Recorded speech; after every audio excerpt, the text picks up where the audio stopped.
to help people to understand any financial issues, manage and improve their mental health issues, and we do it through two main avenues. We do it through our website, mentalhealthandmoneyadvice.org, and we do it via a telephone advice line. Now, the advice line you can only access by being referred into it, but it's a pretty unique service in so much as one advisor will deal with all issues relating to that individual. So be it debt issues, welfare benefit issues, or any mental health care issues, they'll just deal with one advisor throughout. So there's no chopping and changing for someone to deal with the debt, someone to deal with the welfare benefits. It's just done through one advisor. So there's lots of different things that can cause you stress and anxiety. Work, health, and of course financial worries as well.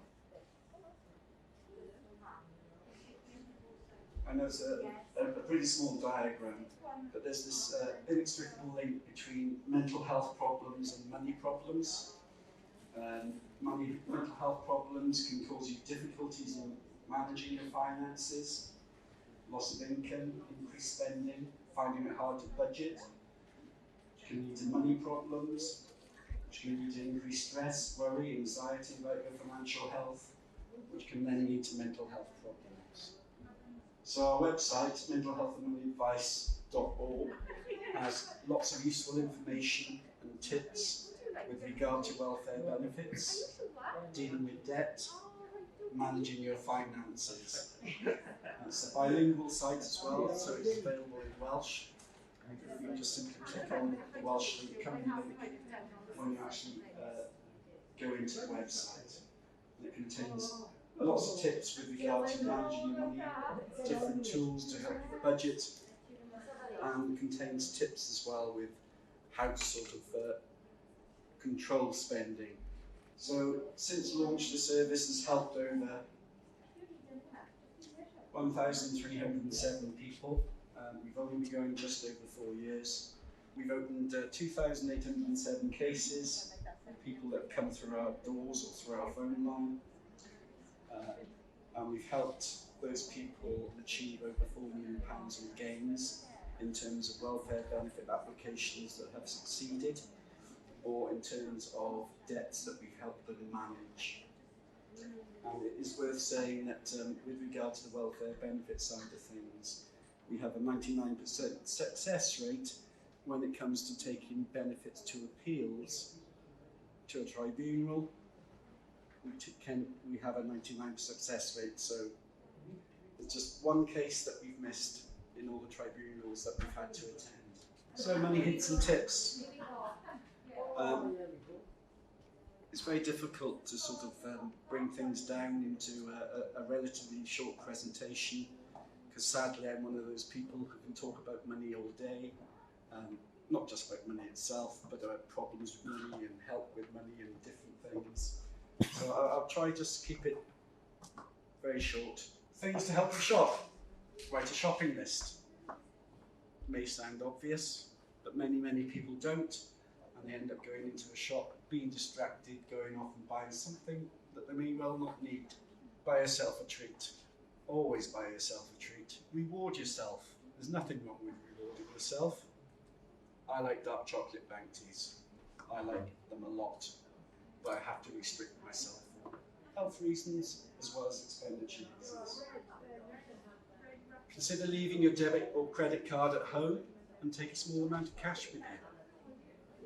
Therefore, you will have to stick within that budget. Ask a trusted family member or friend to go shopping with you. That way, you'll have someone to keep an eye on you when you go. Online grocery shopping went absolutely massive during the COVID. People didn't want to leave their house, so they shopped online. It's a very good way of controlling your expenditure. So you can keep an eye on what's going into your basket and how much you're actually spending. Don't go shopping when you're hungry. And the later in the day that you go shopping, the more chance that you will have of picking up a bargain. That's when supermarkets start to reduce the items or some goods that they need to sell. Go online, you can search self-help groups for shopping addiction, and above that you will see an advert for lending. So you've got a self-help group, and then above it, apply for money, get money, be able to spend money. In this particular one here, lending stream, I'm glad to say no longer exists, but the APR that they were charging, the percentage rate that they were charging you to borrow money from them was 1,333% per annum. That was their annual percentage rate. So talking of debt and credit cards, if you owed £5,000 on a credit card and you paid the minimum payments, how long would it take to pay? 45 years. Unbelievable, but true. And with credit card debt in Wales, just that on the pieces of plastic which people have in their wallets stands at £3.59 billion. Extraordinary sums of money. So, remember debt. D. Don't ignore debt. Chances are it will only get worse. Never be afraid to open the envelope. Never be afraid to talk to someone. Explain your problems to someone that you trust, a close friend, relative. Be sure you get independent advice, from the likes of Step Change, the Citizens Advice Bureau, and take control of your money and spending. There's other options out there for you as well. Income maximisation, ensuring you get the council tax discounts that will apply to you, your benefit entitlements, cut your energy bills, switch and save, make your money go further, utilise credit unions or 0% credit cards. So if you had a 0% credit card with £5,000 in it, you'd pay it a lot back a lot quicker than if you didn't. And 45 years to 10 years, quite significant. You can also get grants returned to us, additional funds from the Discretionary Assistance Fund, the DAF Fund in Wales, Warm Home Discount, where you can get up to £140 off your fuel bill, cold weather payment, Visit Nest, the Welsh Government scheme to make homes warmer. Food banks, very good.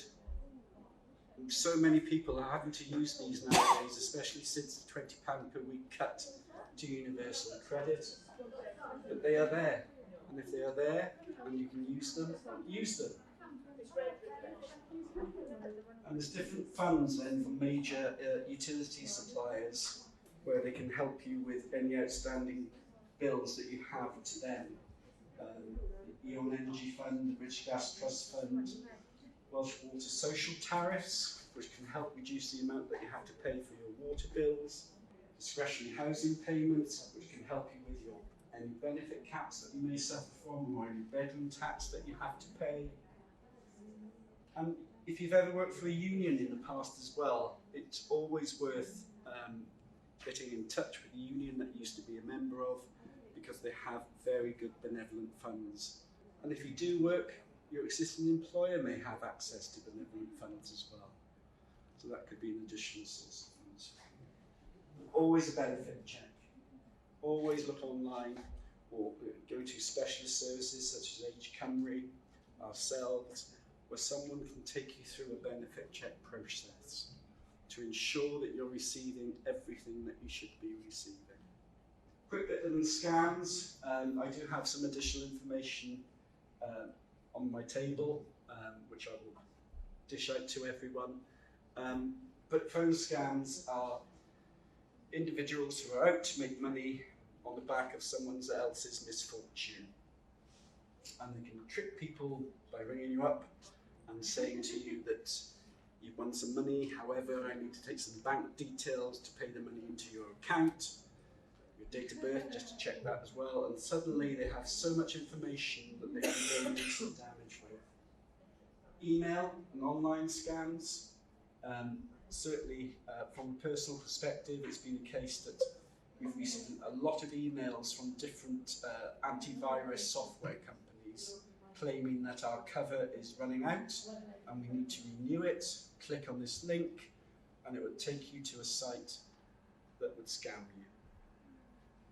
So it's very, very careful. You have to be very careful that what you're dealing with is good, is safe, is secure. And if you've got any doubts about anything at all, ask someone that you trust.